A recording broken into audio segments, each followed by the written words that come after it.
Management of Sterlite Tech, though, they join us right now on the show. Joining us is the Chief Financial Officer, Mr. Anupam Jindal. Mr. Jindal, thanks so much for taking the time out and speaking with us at Bloomberg Quint. Satisfactory quarter, you would say? I mean, I'm not surprised with the order bookings and the order book that you're sitting at. I think in the month of February, you won this large system integration order from the Indian Navy, which was, I think, to the tune of 3,500 crores any which ways. But how has the execution in the quarter been like? Yeah, this is the fantastic quarter we have finished the year with. We have delivered the best ever year, finishing almost like $500 million kind of revenue, 3,200 crore, which is though 24% growth year on year. But in terms of EBITDA, we have closed the year with 789 crore versus 542 last year, reflecting 45% growth. Coming to the quarter, this quarter was 238 crore EBITDA versus last year of 166, so again 44%. But more importantly, this PAT has come out really well. We have crossed 112 crore of PAT in the quarter, again versus Q4 of last year, 64 crore, so 77% jump. And the same is the trend in the annual number also, which is 334 crore of PAT against 201. So I would say pretty good quarter, more than satisfactory. The order book is also at all-time high at 5,200 crore. This does not include the 3,500 crore APO which you mentioned just now, because that is still at advance purchase order, and we'll await the PO when it comes. We'll add that. So excluding that also, if you look at this is very healthy order book. We are starting the new year FY19. So overall, all in all, great performance from our side. While we'll talk about the quarter, I'm just wondering, so the Navy order that you mentioned, is it still 50-50 whether you get it or no, or are you just waiting for the PO to come in? I have received the formal advance purchase order, which means that the formal purchase order will still take some time. So you're not having any doubt about it. Okay. But until it comes, we don't include that in the order book. Okay, fair call. Just one question on the operational picture as well. The expectations were that you will nudge about the 22.5 EBITDA margin number for the year. Have you been able to do that? So the full year EBITDA margins are at about 25%, well about 22.5%. Last year we were at about 21%, so a significant improvement on that EBITDA margin. But from our perspective, we look at absolute EBITDA because our EBITDA margins are functions of the products business, which are high margin business, and the services and system integration business, which are relatively lower margin. So I would say the margins have also gone up, reflecting very good operating leverage. We are operating at almost 100% capacity utilization for both our fiber and fiber cable facility. So this is giving us this edge on EBITDA margin. Mr. Jindal, your revenues from the export market, they've increased. If I look at FY18, I guess the contribution was 54% versus 37% I was seeing for FY17. Do you think this number can go higher, or you'll sustain these numbers in FY19? See, our objective continue to be pushing ourselves in the external market outside India, and that will continue.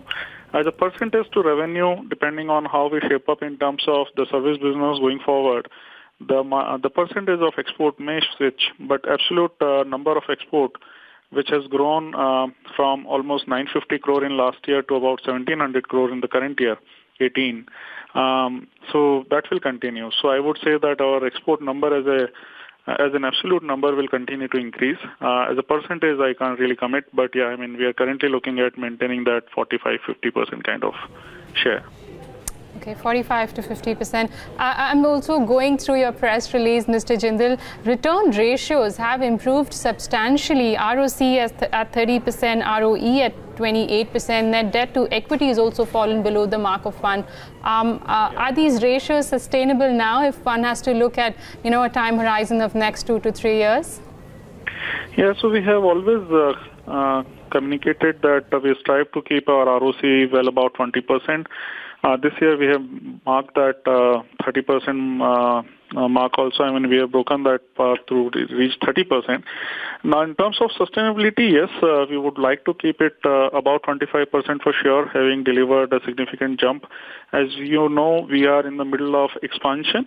We are increasing our fiber cable capacity from 30 million to 50 million.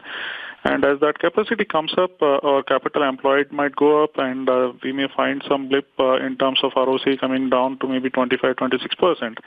But I would say, on a long-term basis, 3-year basis, I would be able to reach 30% or maintain that number. Anupam, a couple of things. You know, the last time that I was speaking to Anand, he was talking about a fair bit of optimism on multiple business verticals and not just the optic fiber laying out, because you guys are taking up maintenance contracts, smart cities are coming into play. I also read the release that you came out on the Bloomberg terminal along with the results that you were seeing a massive growth over the next 10 years on the optic fiber outlay as well. Can you qualify this? One thing is to say that it's going to be a good growth. The second thing is to try and put some perspective out here. I know you're working with about $100 million profit number in the next 2 years. What about the revenue numbers? You've clocked in about 3,200, which is a good growth. What's the kind of outlay that you're giving out for, say, FY19 over FY18? So we are not really giving any short-term or annual guidance here, but the long-term guidance we stick to, and we are more than confident about reaching there. In terms of the reference we're giving about Anand's discussion, I would say that yes, with the onset of 5G happening or starting to happen in most of the countries, I think it's a very long-term growth we can see in fiber. We had seen 3G and 4G deployment happening in a massive manner, and 5G is going to be, I think, significantly higher, maybe 2 to 3 times higher than what it happened in 4G. And that way, it's going to be quite long-term, maybe longer than 5-6 year cycle.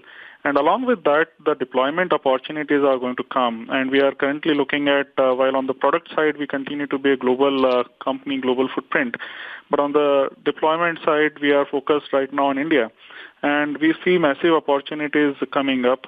In terms of giving any revenue number, again, very difficult because service business is going to play a major role in that. But I think from products perspective, we will continue to have a significant growth just in terms of volume. Like we are doing 30 million roughly around, and we are going to achieve 50 million by June 2019. So that itself will be huge growth, 66% volume growth if we are able to achieve by June 19.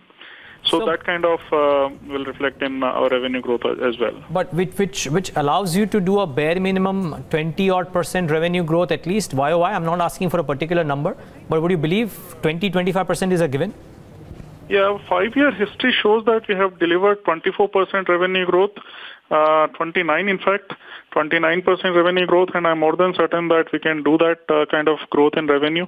But our focus continues to be the quality of earning, which has grown by about 45% YOY over last 5 years, and reflecting into better profit after tax delivery.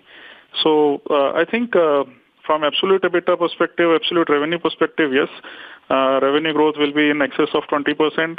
EBITDA growth is going to be much higher, and then PAT anyway, as you said, 100 million, which we had talked about for FY20, continues to be on track. Anupam, you spoke about the product side of the business. I'm just looking at the breakup. Nearly 80% of your order book is coming from that side. Do you see the services pie increasing in FY19? It will increase definitely, as we are saying that this 3,500 crore, once it converts into formal order, it will sit in that order book. Part of it will get executed in the current year as well. On the top of that, we will have some more opportunities which we have bidded once they get formalized, and we get some opportunities from there. So the service business is also going to increase. It's the order book generally is very lumpy. We get order of a bulk size once in a while, and then that sits in the order book. But very positive point for us, and which is very good point for us, is that the product order book continues to grow, and most of it is coming from outside India. Typically, traditionally, that order book used to be very small, maybe just about a quarter kind of revenue. But if you look at that number today, it's crossing more than a year or maybe 1.5 years. So that gives us great comfort that the company's position among the customer, and that too at global level, is changing significantly.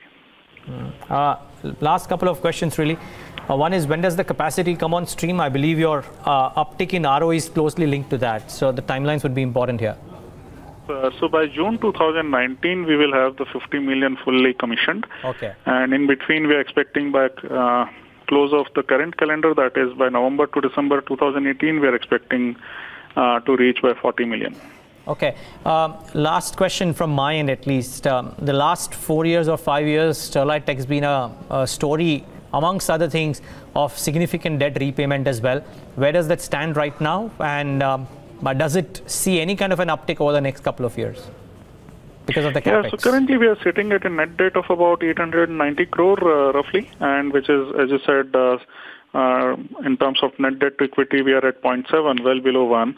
Now, in terms of absolute debt, the number can definitely vary depending on our growth from revenue and growth in our capex program, which we are doing. But in terms of debt to equity, I would say we would continue to be below 1 for these organic plans which we have embarked upon. Okay. Anupam, congratulations on a good quarter. Thanks so much for taking the time out and speaking with us. Thanks.